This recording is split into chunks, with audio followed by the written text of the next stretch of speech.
If we turn to Deuteronomy chapter 20,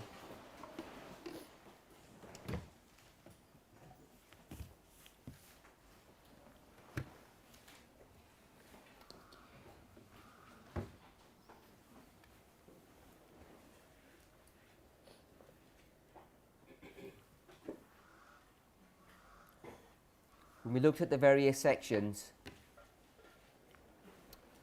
of the book of Deuteronomy and we broke it down,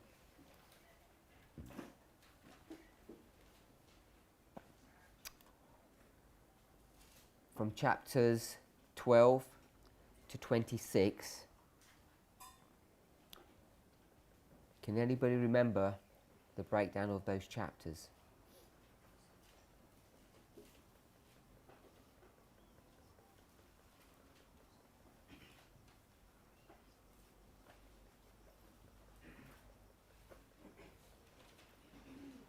My brother? Give me the chapter verse, the chapter numbers. It's 12 to 26, but we broke it down.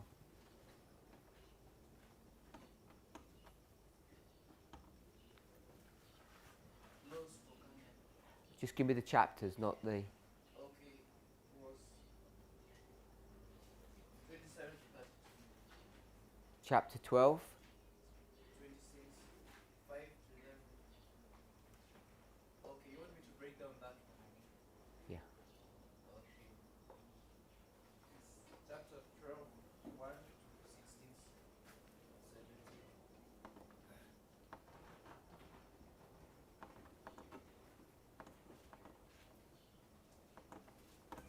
16, 18.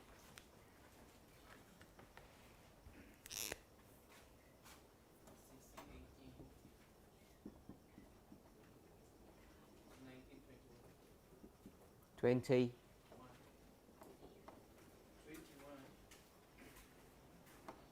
21. 21. To 26. Yeah, 20. 1 to 26. 19. Does everybody remember that? Do we agree? And what were the titles that we gave? Sister Schneider?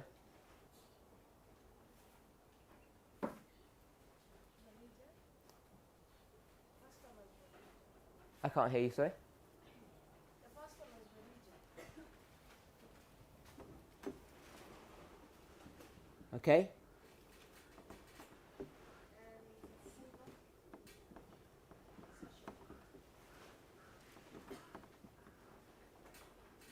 What does civil mean? Government. And what does social mean?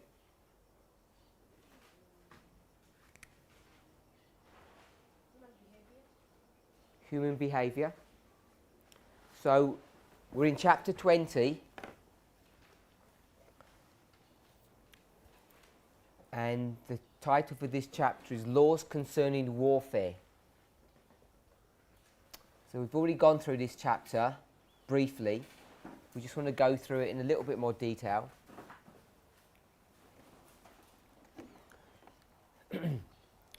We've spoken about armies, how an army functions, how it works.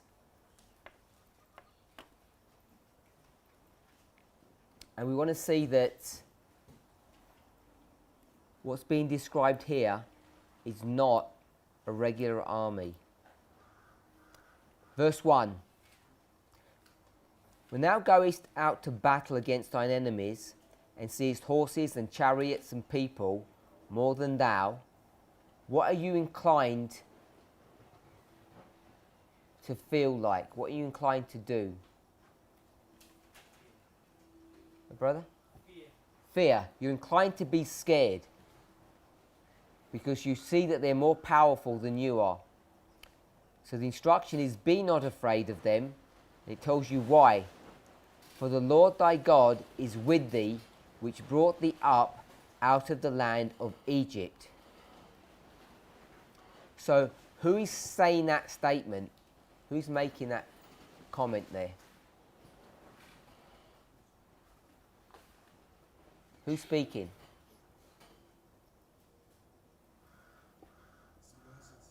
Sorry? Moses.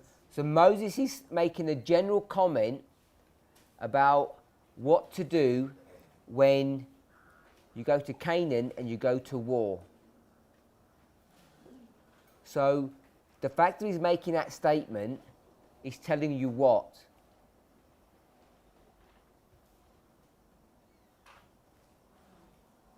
Sister? They don't have an organised army, but just the verse from the verse itself. What's the major issue? They fear. There are a few of them, and the people more than thou. So we can see that they're few in numbers compared to their enemies. Anyone else?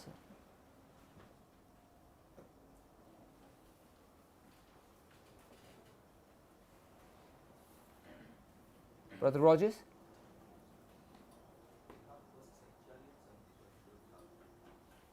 They have horses and chariots, and the Israelites don't have them. So they have different weaponry, I guess we'd say more advanced. They have horses, they have chariots, and there's more of them, and this is what's going to make them afraid. So Moses is already anticipating when they go to take possession of Canaan, the overarching issue is going to be one of fear. Then he says, don't be afraid, because God will be with you, the same God that brought you up out of the land of Egypt. So what's Moses doing there? Because to me I see that they were not also trained physically, but Moses was trying to encourage them that though they don't have awesome like those other people. So he can see that they're not trained, but Moses is trying to encourage them. That although they were not trained and those other people were having horse and chariots, for them the person who is behind them is God, and they have seen a lot of miracles and wonders that God has done. So the same miracles or the same wonder that God led them out of Egypt, the same God will still do the same thing, and they will defeat those people. So the God that did miracles to bring them out of Egypt is the same God that will help them now. Spoke about not being a regular army. It says horses and chariots. Do you need to be trained to use a horse in battle and to use a chariot in battle, my sister? Yes? So the people that they're going to fight against have better weapons, they're more trained, and there's more of them. So the natural inclination is that they would be fearful. And he says, don't be afraid, because the God that led you out of Egypt will help you now. So what's he doing? What technique is he doing? He's trying to bring their mind from physical to spiritual strength. So he's doing that, but I want you to tell me what methodology that he's using. You ever thought?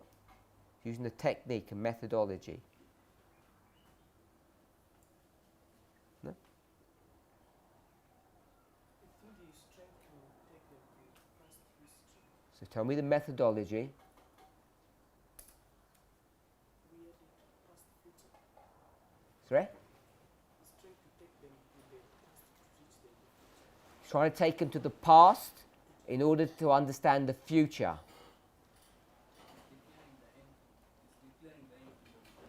He's declaring the end from the beginning. Was Rogers?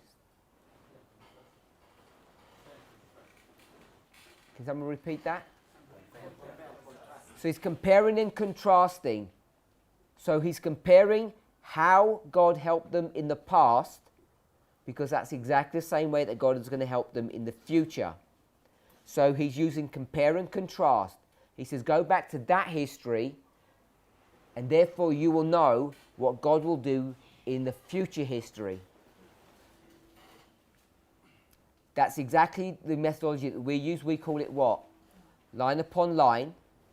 You know what's going to happen in this history because you have evidence of what happened in the past history. We're okay with that? We saw that technique is that imagery of a lamp. Not sure why people have a problem with that.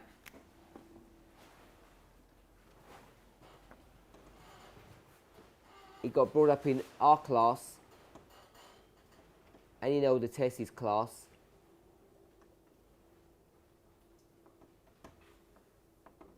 You have the past, the present, and the future. That's where they're standing. And this is compare and contrast, alpha and omega. What else did we say? How else can we describe it? Obviously the image that we've got here. Someone said one more thing. The end from the beginning.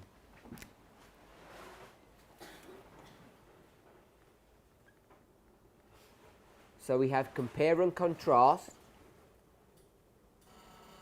I'll say alpha and omega. End.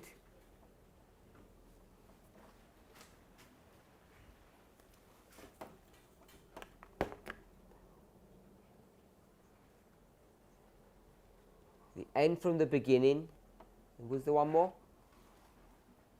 The picture itself. You going to say something? No, I wanted to understand how can you compare the history, teaching future, using the past? How can you do that? Is that what your question is?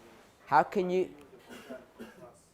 Because the past, they don't know about the future. Then how can they contrast the past and the future? Say the last bit again. We'll take that example. Moses is speaking to these people of things that are going to come in the future. So how can we say he's contrasting the future with the past? How can we say that? I'm going to suggest, Brother Benjamin, do you understand the question? Yes? He says, how can we say you can do this?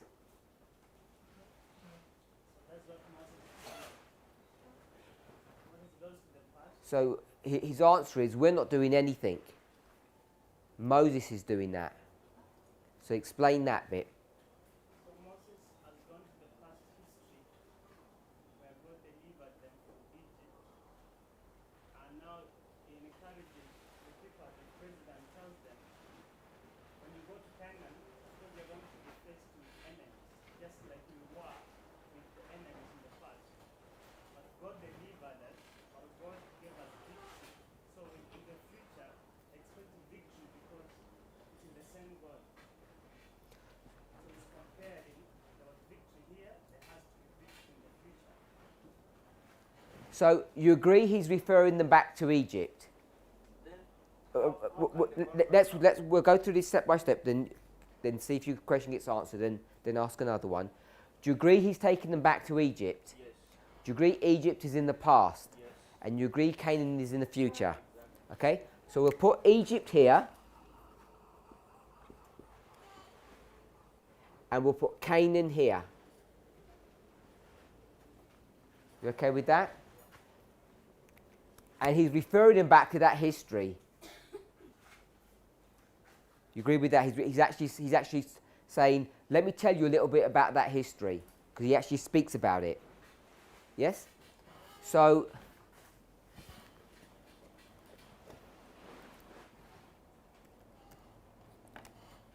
we'll just read that. For the Lord thy God is with thee, which brought thee up out of the land of Egypt.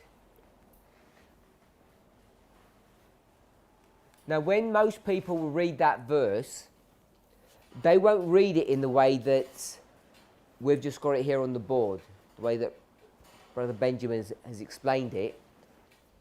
How will most people read this?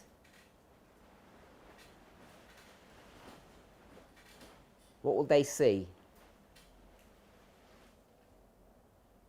They'll just see a casual reference back to Egypt. They said, God has always led us, he'll continue to lead us. And they don't approach this in the same way that we would approach it. They won't see that what Moses is trying to do is use a very structured approach, a technique that he will compare one history with another one. They will just see this as this overarching principle or idea that God is always with us. So the way we're approaching this is in a very different way than most people would approach it. It's very rigid, very strict. We've got rules here or laws as we're going to approach that passage. And unless you're familiar with seeing it, it's not that easy to see it. Some are much clearer than this, and some are quite vague or general as this one is. So, ask your question. Yeah, my problem is when we are using the past, then to compare is right, but now what about the contrast? How can you contrast? Because Benjamin is saying, Moses is saying that you, the same God that has done this for you, will also give you victory in your battles to come. I think that is compared. But now how can you contrast it? Okay, so when people use that statement, compare and contrast, sometimes they use another word that's associated with it.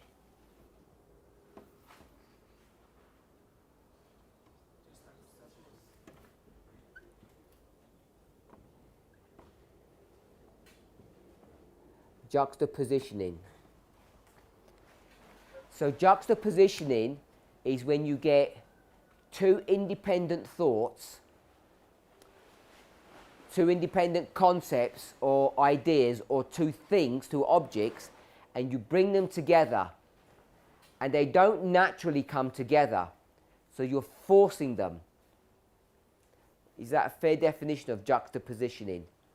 It's two separate things which are not connected, and you force them together. And when you force them together, why are you doing that? What's the purpose of forcing them together, my brother? Compare and contrast, my sister. Same thing.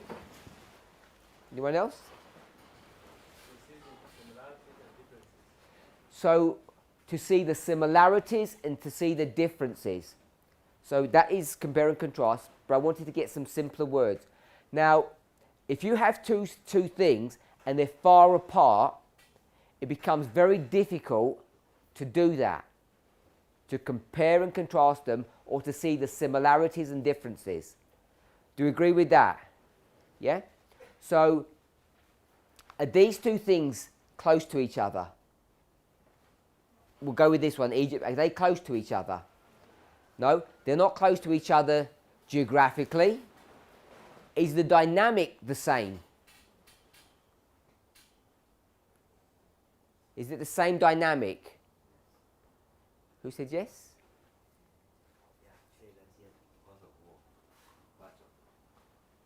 So Egypt is a superpower, singular country. Canaan is just a hodgepodge of separate nations, all fighting against each other, all doing their own thing. Certainly not a superpower. So I would suggest that they're not the same. They're far apart. Just that concept. They're not close. They're far apart. They're not the same. So if you were to look at this, you couldn't see intuitively or obviously that they're the same. Not only that, there's 40 years difference between this, and at a minimum, how many generations are you at? If this was the parents, what generation are you at here as a minimum?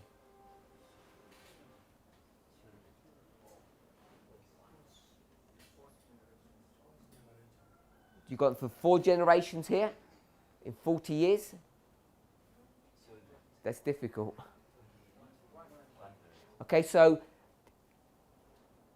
there are adults here and children. Yes? So you've got the parents and you've got the children. Those children are the ones that are here. And they've got their own children. Yeah? So by the time you get to here, not only are they geographically apart, I don't know what, 100, 200 miles, they're completely different dynamics. The whole way the country is set up looks totally different. One is a superpower, one is just lots of fighting factions, where 40 years apart, this was the parents and these are the grandchildren now. So there's a huge difference between the two. And if you were not careful, if you could not see that the dynamic is the same, it'd be easy to miss it. So there are huge differences between the two. However, what Moses is going to do, he's going to bring these two stories, these two countries, Egypt and Canaan, together. He's going to get 40 years and squash it into two events that are side by side. Do you agree with that? Do you agree with that? Yeah? He's getting two separate things which have got nothing to do with each other, which you would say would be contrast. They're contrasting situations, not the same. And he says, take these totally different scenarios, because they look different, and do what? And bring them close together. So someone said that they're the same, and why did you say they're the same? War. So in Egypt, did they make war against the Egyptians? Who did all the work? God did all the work. Here, are they going to go to war, like proper war, with weapons? And who's going to do all the work here? Who's going to do all the work? You think God is going to? So if they sit back in their homes, cowering in fear, God's going to send angels and destroy everyone. You think? You've read the story of Joshua. That's not how it worked.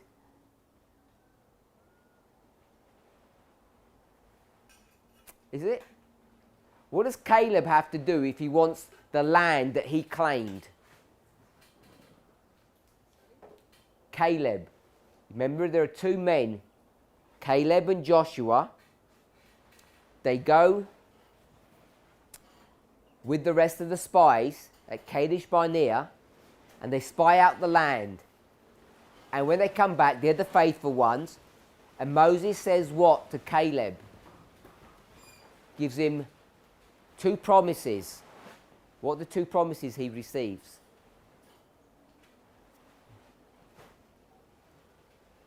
Put your hand up. Two promises. Sorry? Promise one, he's going to go to the promised land. Everyone else is going to die. Second promise?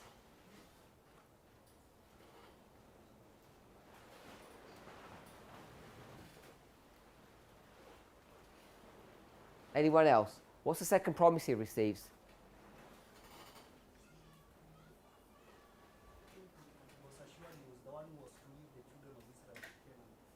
That's Joshua. Yeah, so I met Caleb. Caleb is going to be assured he's going to go there. And one more thing.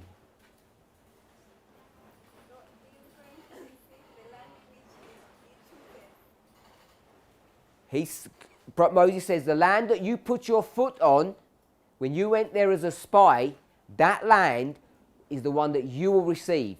I'm going to give you that land. That will be your inheritance. Agree with that? Is that what you're going to say? Yeah? So, if someone gives you inheritance, did you have to work for that? No? It's just a gift, isn't it? They give it to you on a plate. What's the reality when they go to Canaan? What does Caleb have to do when he wants that hill? He has to fight for it. And if he doesn't fight hard, will he get what he wants? No. Agree with that? So the reason why Moses is reminding them about God is not because God is going to do the work, it's because God is, my sister,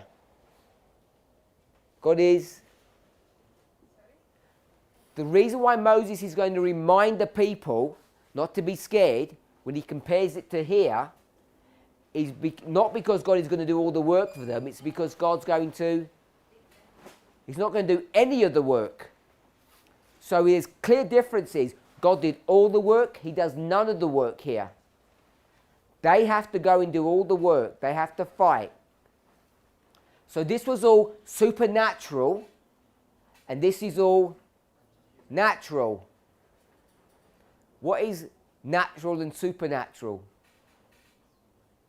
That parable teaching, backwards. It's the spiritual, and that's the natural. So it's all mixed up. All the methodology that we use, it's all here, compare and contrast. So there's a lot to contrast. There's big differences between the two. It's so contrasting. If you looked at it, what would you think? Contrasting. What does contrast mean? The way you explained it. Different. It's so contrasting, there is no similarity. You agree with that? So if there's no similarity, what would you be here? Your emotion. What would your emotion be? Tells you in the verse. What emotion you're going to have? Fear. You say, if it was like Egypt, what would it be like? It'd be good. No fear. Because you can just sit down, lay back, and God does all the work for you. You don't have to do anything. So, you're fearful now because God helped the grandparents. In this story, it's the parents that are the children that will fight. So God helped the parents, but God's not going to help us. We have to do all the work. It's not fair. So a clear contrast. And then he says what? What does Moses say? Brother Robert, what does he say?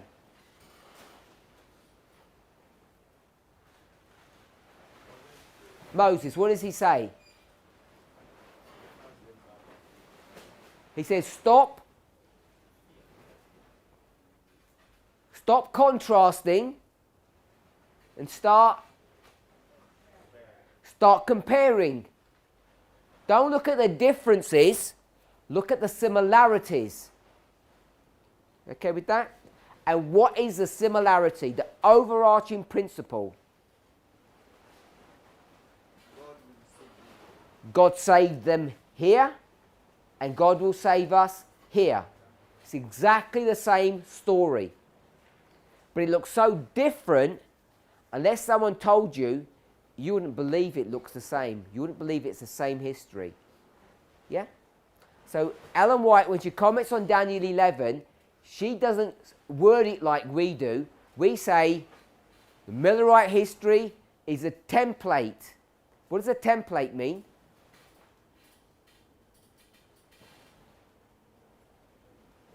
A template. When you got a template, what's the template used for? A point of reference, but it has certain characteristics. So it's a point of reference that has a characteristic of being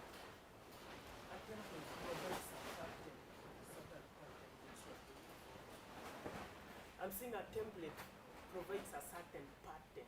a pattern. So it's a reference point, a pattern, and I'm going to say it's identical.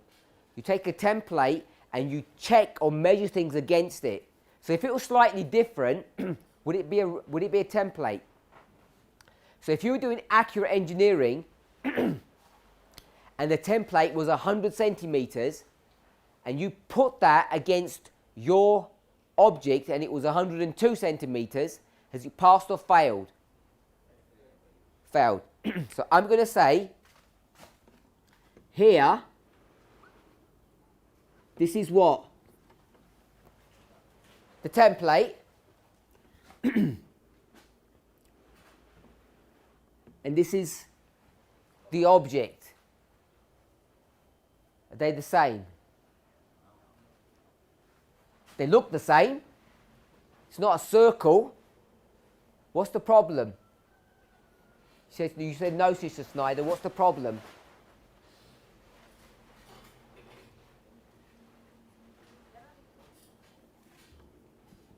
It's only a little bit. What does Ellen White say about that famous passage from Daniel 11? Scenes. These look similar. They're not the same, are they? They're not the same, but they're similar. So, if you weren't in this movement and it said similar, in fact, if you're not in this movement and Ellen White says similar, what could you say about her comments compared to what we say? If you're not in the movement, if you just read her statement, looks the same, but it's not the same.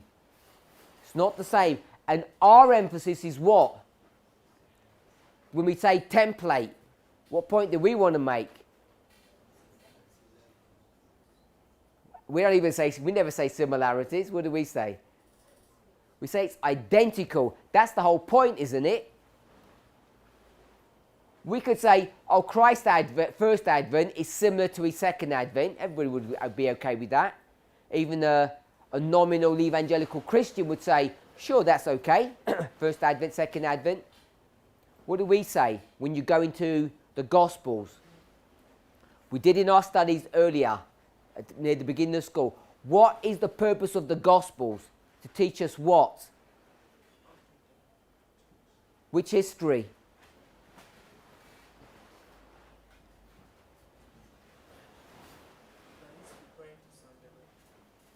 Specifically. No?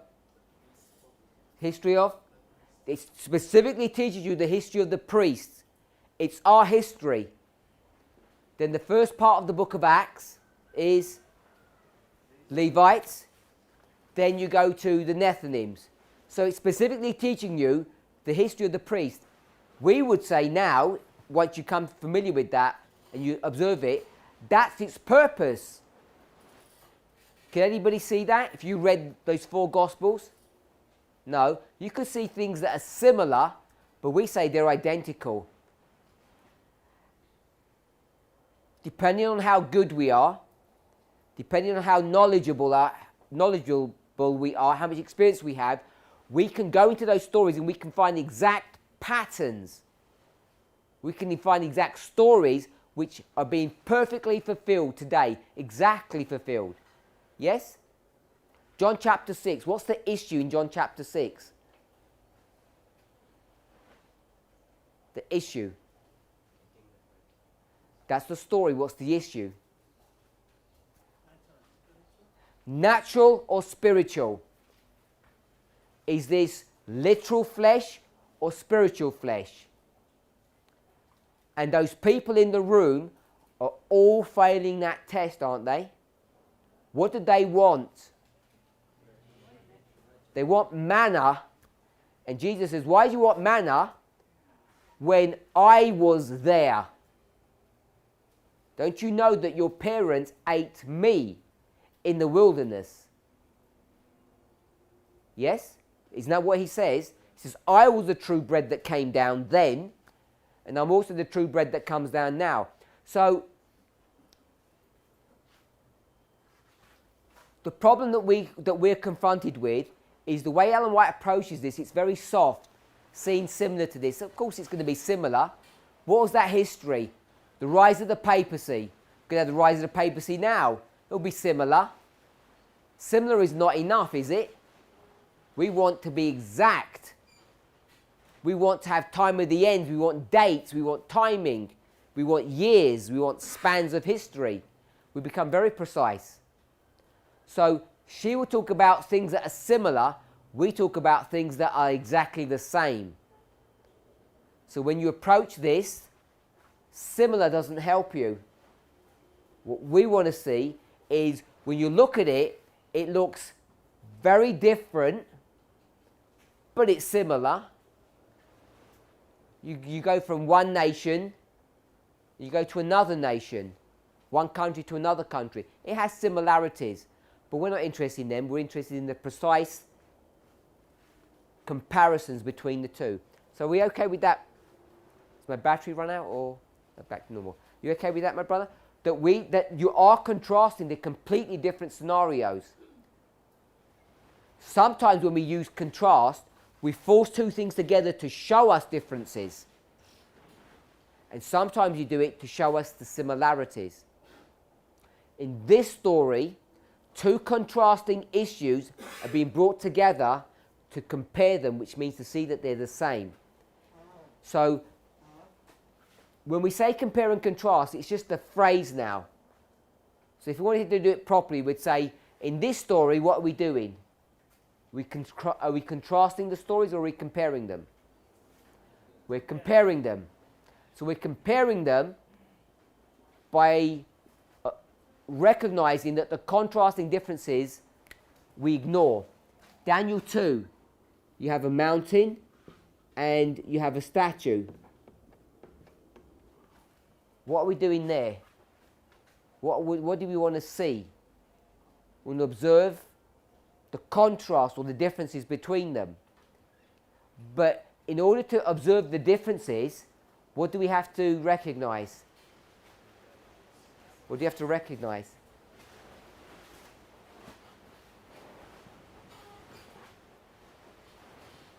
The similarities. If you don't recognize the similarities, you can't even check the contrast. So what's the contrast of these two? Contrast we'll go with opposite. Contrast, difference. What's this one compared to this one?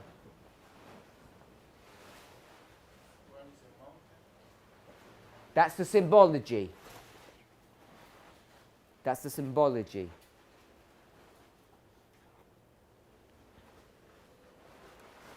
This is bad, and this is good. In order for that to actually mean anything, what do you have to say? You have to compare them and see something that they're the same. What are they the same? In what context are they the same? Bad? What? Good? Kingdom. These are the same. If you want to use compare and contrast in that way, these are the same, these are completely different. But in order to actually see the difference and to actually make any sense of it, you have to see that they're the same thing. Does that make sense? If you don't use that, what ends up happening? What trap do you fall in if you don't see that?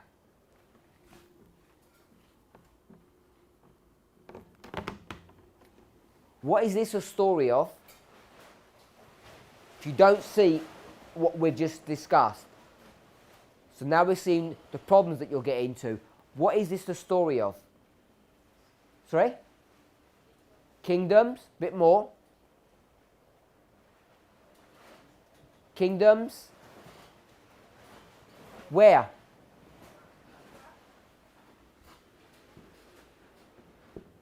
And this?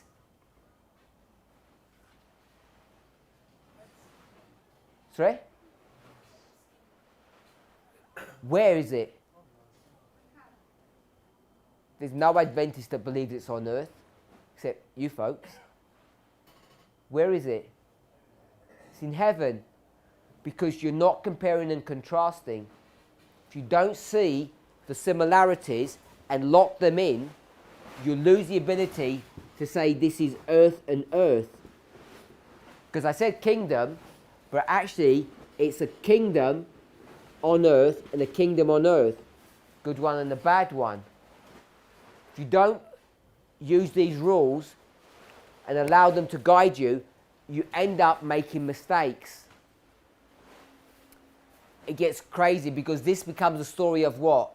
The second advent, and it's the destruction of the earthly empires. And you know by now, this story has got nothing to do with the second advent.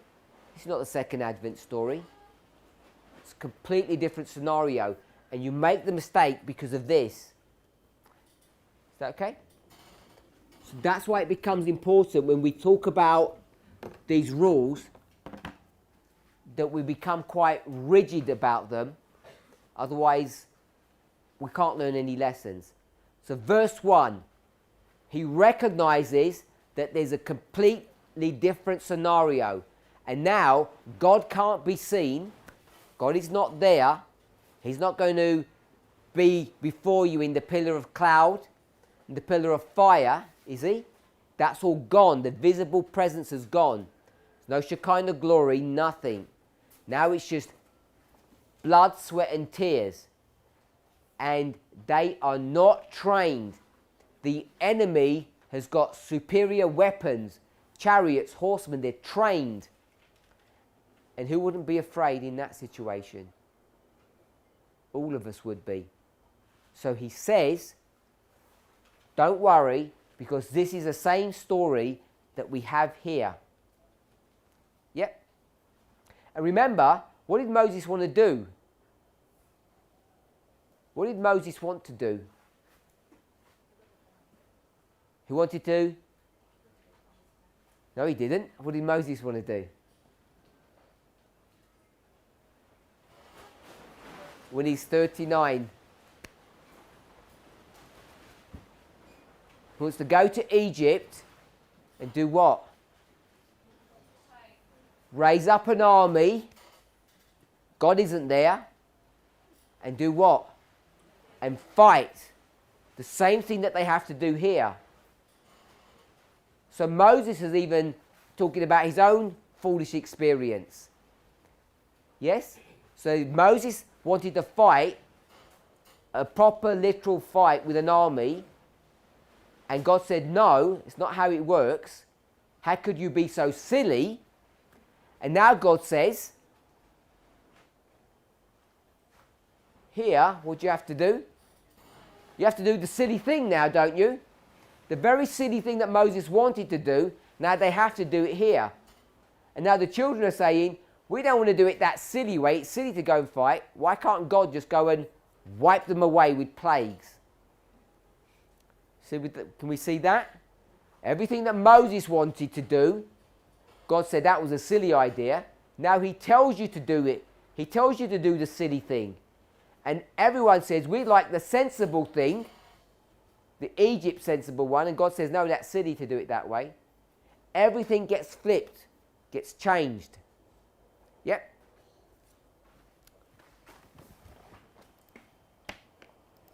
By the way, when we go through all of these things, what's the purpose of it? What's the purpose of all of that? Seeing what happened in the past, they wanted it one way, God did it another way, and now we want it. And he said, your way is silly. And now he says, actually, your silly ways before are my ways now, it's all good. And the way you want it today is a silly way, which is the way I wanted it before. What's the purpose of learning all those things? Those twists and turns, besides having Godal and showing people how clever we are, and able to manipulate the word and drawing out all these truths. What's the purpose of all of this? Brother Dennis, what's the purpose of it all?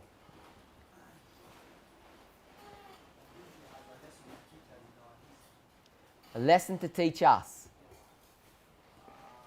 One of the things that I'm trying to see, try to parallel the story that we have been trying to see in our history. Like, these are children of Israel, they are from Egypt, and they are heading to Canaan. So, by comparing and contrasting the two histories, we have seen the similarities and the differences. So, I was trying to have this thought in my mind that we are coming from the Laodicean mindset, and we also are supposed to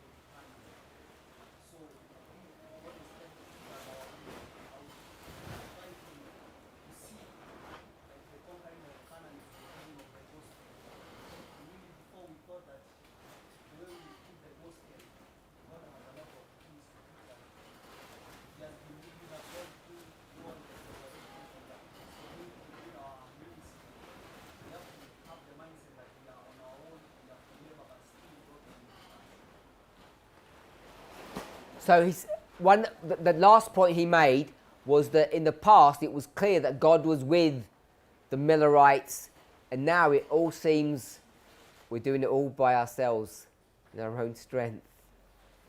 Very little safety. But he said a lot more than that.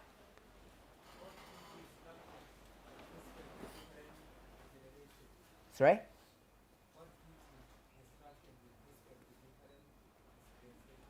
God gives instructions with respect to different dispensations. Sister Joy, any thoughts?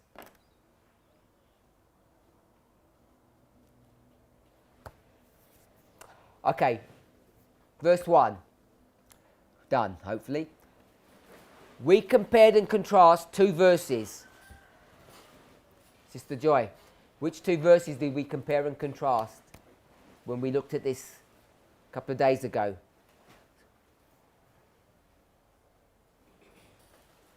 Chapter 20. Deuteronomy chapter 20.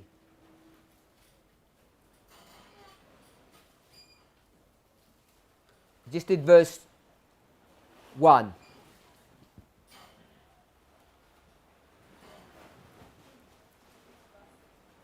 We compared two verses.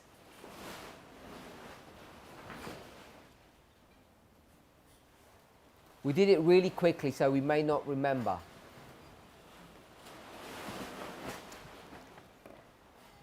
You can't see it? Okay, so let's walk through it then. You and I. So, verse 1, Moses is speaking. Yes? And he explains everything that we're spoken at. You're okay with all of that? Okay, so now we're in verse 2. So, did you have a read of verse 2? Have a read of verse 2. And what's going on in verse 2?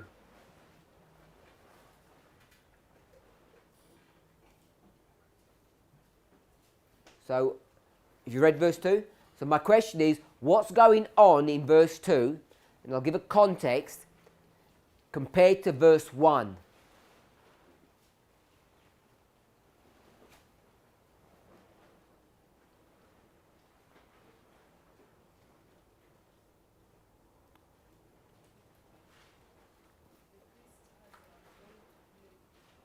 So you said the priest has a role to play. And what's his role? What's he doing? What's he saying? What's his role?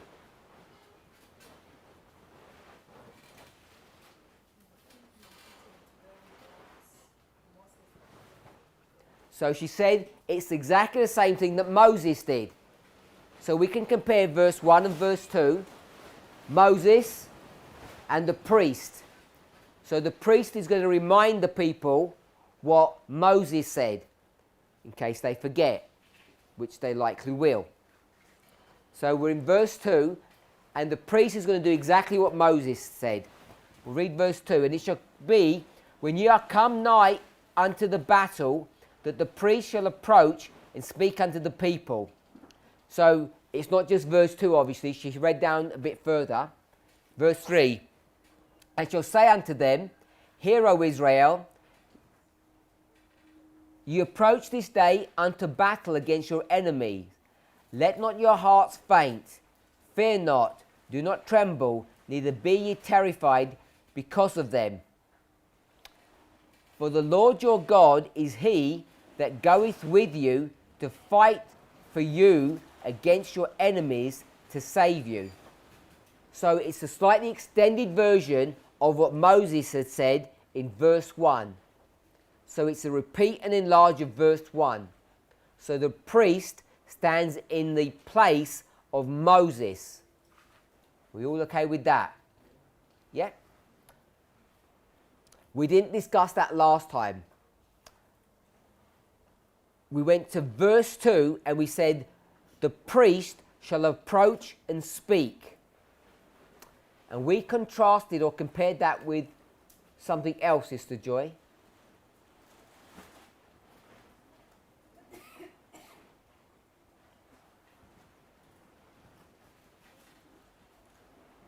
We just read verses 3 and 4.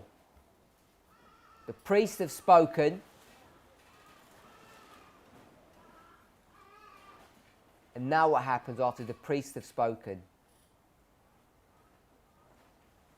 We've done verses 1, 2, 3 and 4.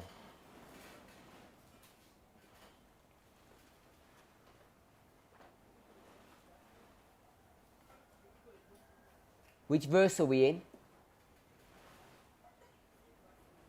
We've done verse 1 to 4. Which verse are we in now?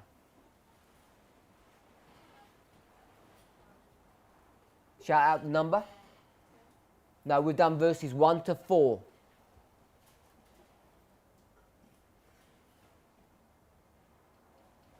So the verse that comes after is verse 5. And what does it say at the beginning of the verse? Don't.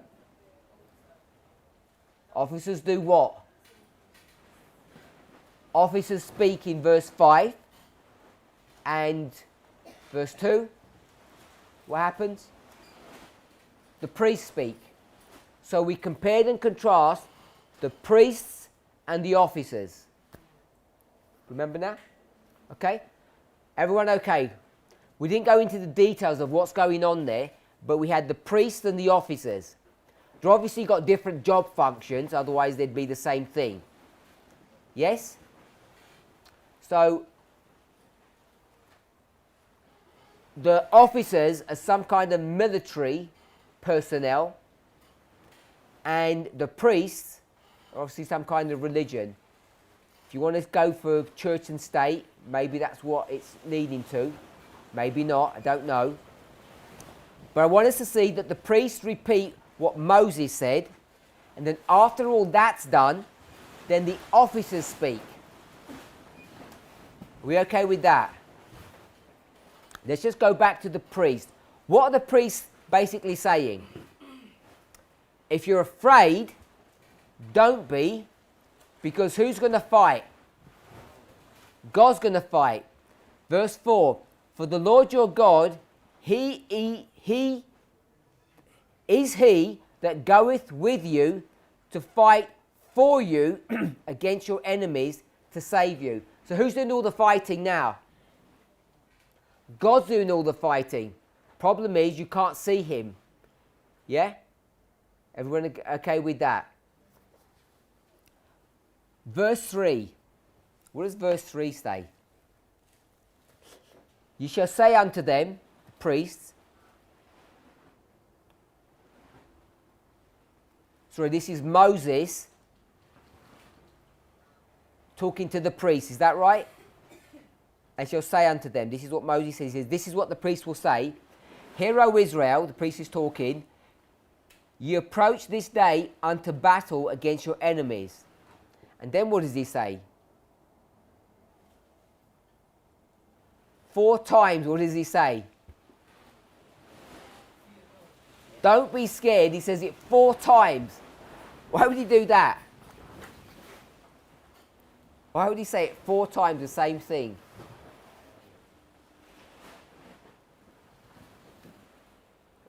Did you say something? It's a major problem for them. We can just go with that. It's a major issue. If we didn't want to take the symbology of number 4, if we just, so it's really an all-encompassing. Number 4 has many properties. Progressive destruction. What else? 4 means progressive restoration. Are you sure? Okay. One more. Worldwide. I want to go for worldwide. Complete. So he's going to mention their fear 4 times. This is complete and utter fear. This is not just, oh, I'm a little bit scared. This is utter fear that these people are experiencing.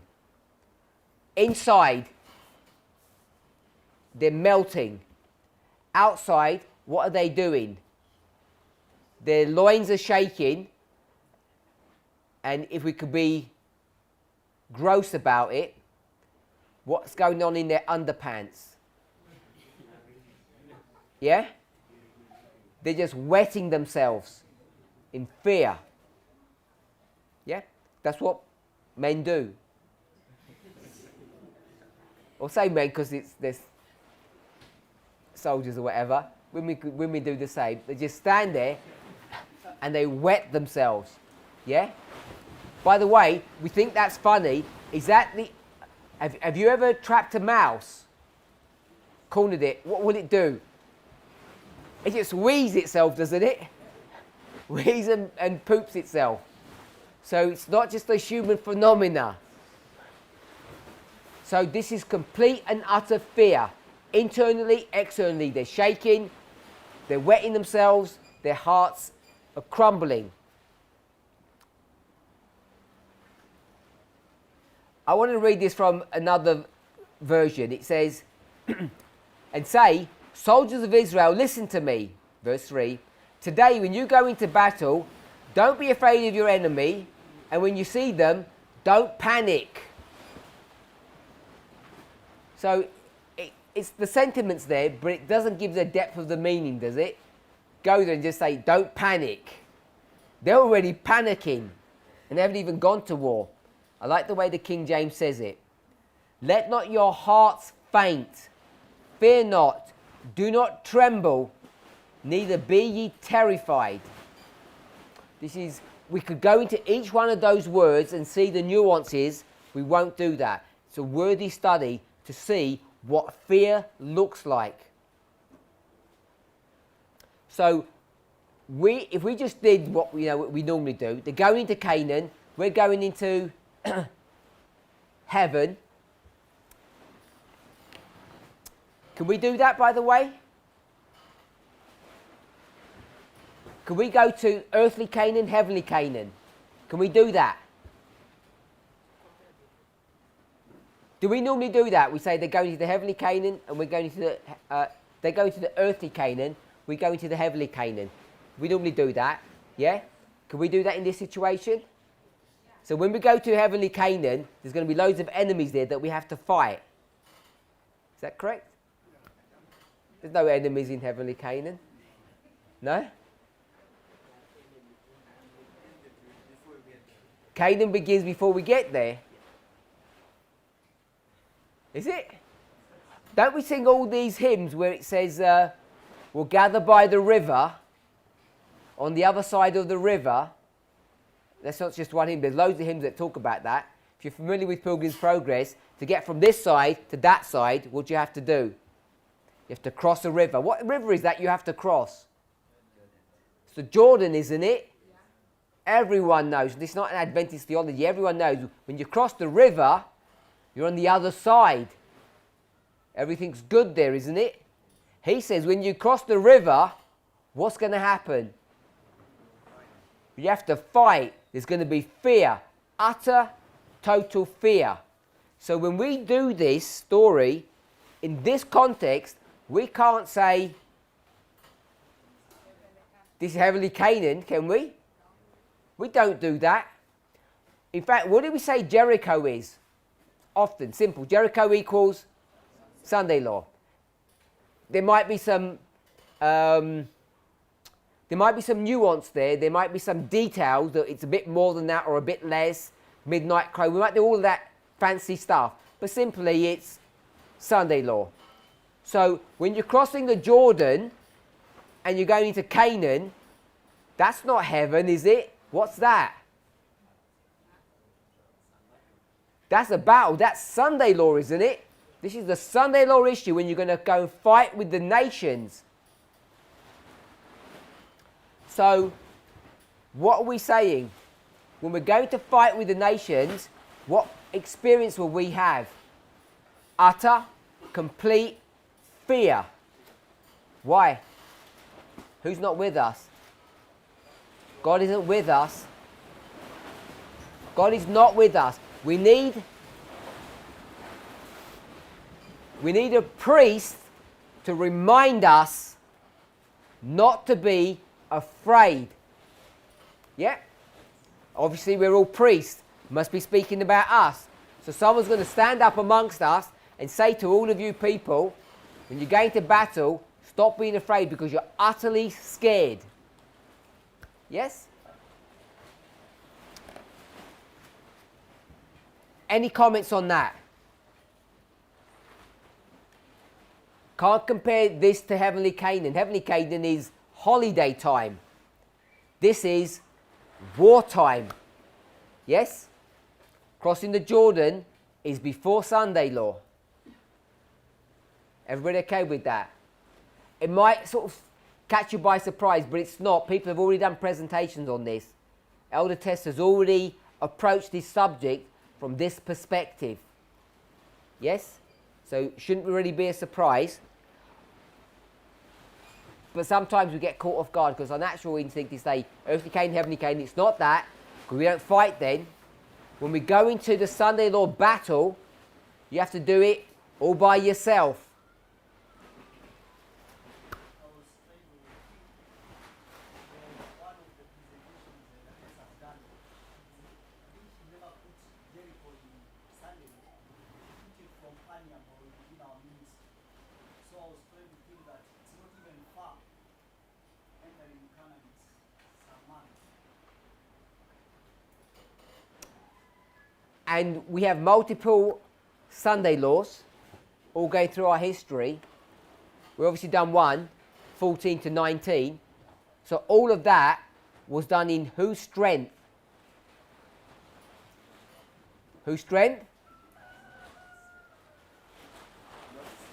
God's strength, was it? No, God's strength was over here. You see God here. What do you see here? You see human beings. If Caleb doesn't fight well, he doesn't get his property. Yeah? Now you can argue, well, he can beat 10 men up, he can win the battle because God's entered into him and he's helping him with his sword arm, but you can't see any of that. All you just say is, Caleb is so old and he's a good fighter. That's all you can see, isn't it? Maybe I want to put this, that God helped them in crossing the Red Sea, but now to cross Jordan to the other side, it was also their strength. You have to put your leg on water for you to cross. So those are, it was also rhyming with what God did in Egypt and with what they are supposed to go and fight.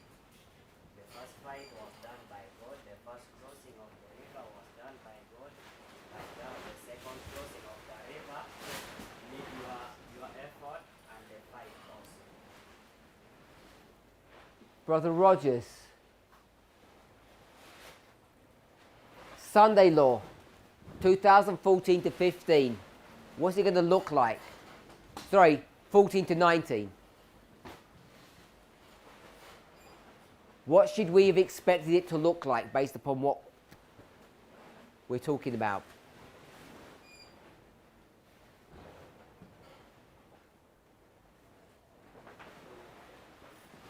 We're going to fight. We have to fight. What else?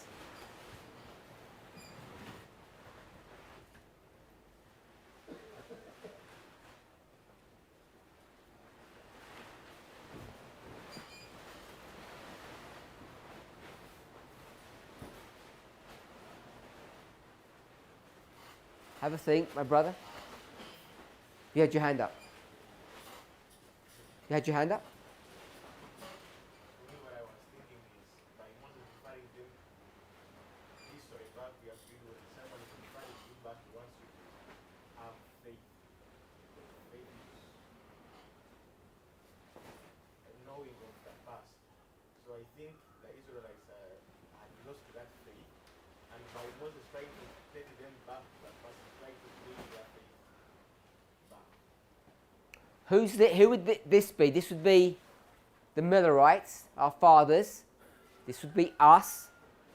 We're all okay that the Millerites were led by God. God controlled the mind of these people. When we look at ourselves, do we have any consciousness of that back in this history? None. It's all done by human endeavour, human effort. We stumble and fall. People die. It all looks so humanistic. Human endeavour. But God is with us. Okay, let's move on. Verse 5. And the officers shall speak unto the people, saying. Now this officer is going to do a lot of speaking.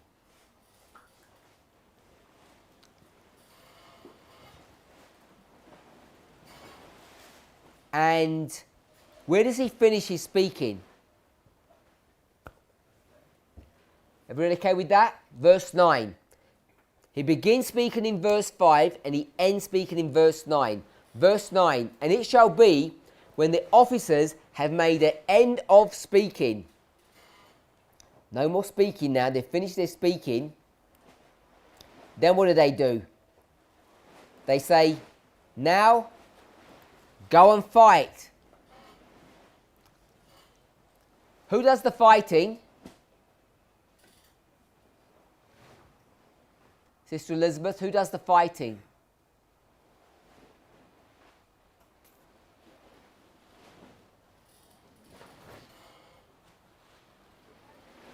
The captains. What do the officers do?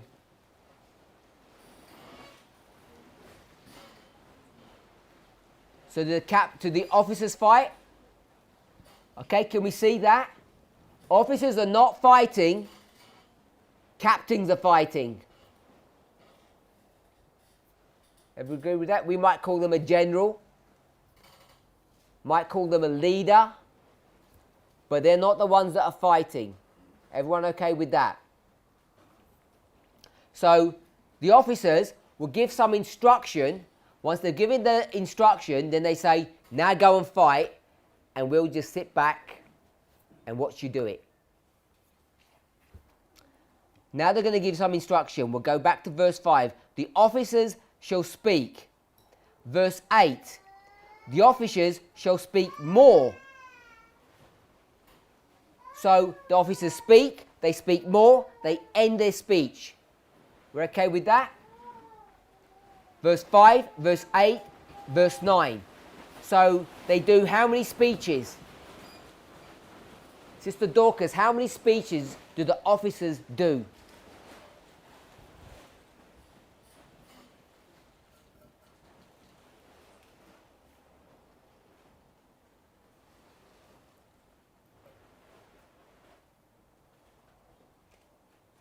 Tell me if you need some help. Need some help? Okay? My question is, how many times do the officers speak? How many speeches do they do? When's the first time they speak? Which verse?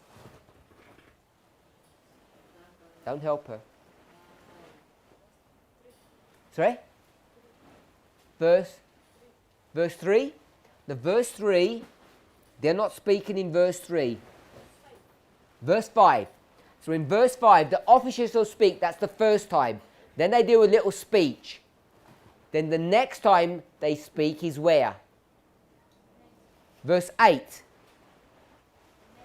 Verse 8, it says, the officers shall speak further, which means they speak a second time. So they've spoken 2 times, and in verse 9 says, they finished. So how many times do the officers speak? 2 times. Everybody can see that? The officers speak 2 times. They've got 2 speeches.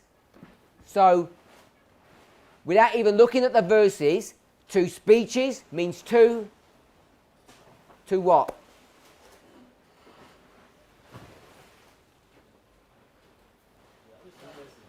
2 messages. 2 subjects. I was going to say 2 subjects as well, but 2 messages in the context that we have it is good. So, 2 speeches, 2 subjects, 2 messages. We're going to talk about 2 separate subjects. We okay with that? So all we need to do now is find out what the 2 subjects are. We okay? Are we following how we break down the chapter? Is it being relatively straightforward so far? When you just read it, do you see any of this? No, you see nothing when you just read. When you pause and you start thinking, and most importantly, for me, maybe not for you, when you come in a group with people of like mind, you can begin to see what's going on when people add their thoughts and ideas. When we work together as a team, when we're in harmony, we can see how the scriptures open up. We're only on verse 4 at the moment. Are we all in harmony with everything that we've taught? One moment. Yes? Anybody disagree with what we've all said together? So I think it's, unless my brother's going to disagree, it's a miracle you can get 60, 70 people all agreeing. And if we had done this before and I said, write a paragraph on what Deuteronomy chapter 20 is, we'd have about 20, 30, maybe 50 different stories of what this paragraph or this chapter is meaning. But when we study it together, we can all come to the same conclusion. Hopefully, we can continue to do that through our study, and when we get into chapter 22, verse 5. But at the moment, I don't want to repeat what we've said, but we're all okay. Make a comment?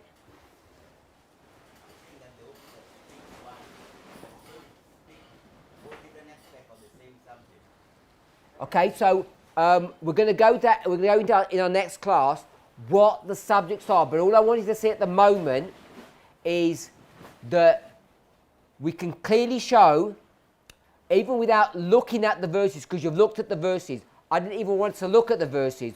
All I want us to see is if it says the officer speaks, verse 8, further means he speaks again. Verse 9, end of speech, he spoke twice.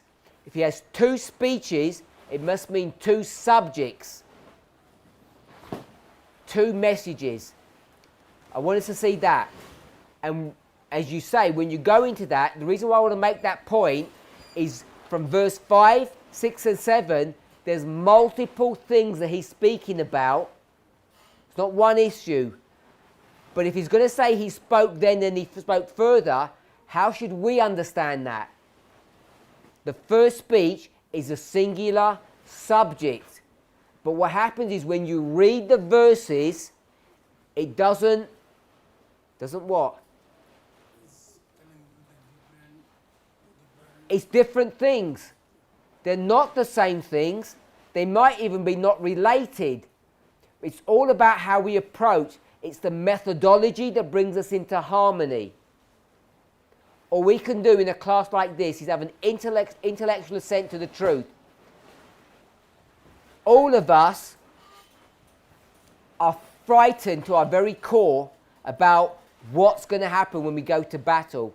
Even though you may not believe it, that's what's being prophesied. That's why we want to read this, to see exactly how to understand the experience that we're going through. All we can do in our class is do an intellectual assent to that. So, two speeches, it ends in verse 9. In the next class, we'll see what the speeches are. Lord willing, we're coming to unity and trying to understand the two subjects that need to be dealt with when it comes to warfare. Let's pray. Remember, the subject of all of this is Deuteronomy 22, verse 5. Our Heavenly Father, we want to thank you for your goodness and mercy as we dwell upon your word. Help each of us, Lord, to enter into these truths, not only intellectually, but through an experience that we have. Help us to recognize your leading. Lord, help us to see how easy it is to miss so much light, so many truths, so much treasure. We ask, Lord, that we would put aside our differences, our own preconceived ideas, our guessing, our gadal, our creed, and come together as brothers and sisters to open up the truth. This is not the work of one person. We cannot do it by ourselves. Lord, we've seen in this class this morning, as we approach this chapter by working together, so much light can be derived. Please be with us and guide us and help us, Lord, to have the spirit of entering into harmony, not guessing, not having our own ideas, and not having pride, to try to be someone. Let this be our experience, not only for the rest of the day, but for the remaining time at our school. We pray in Jesus' name.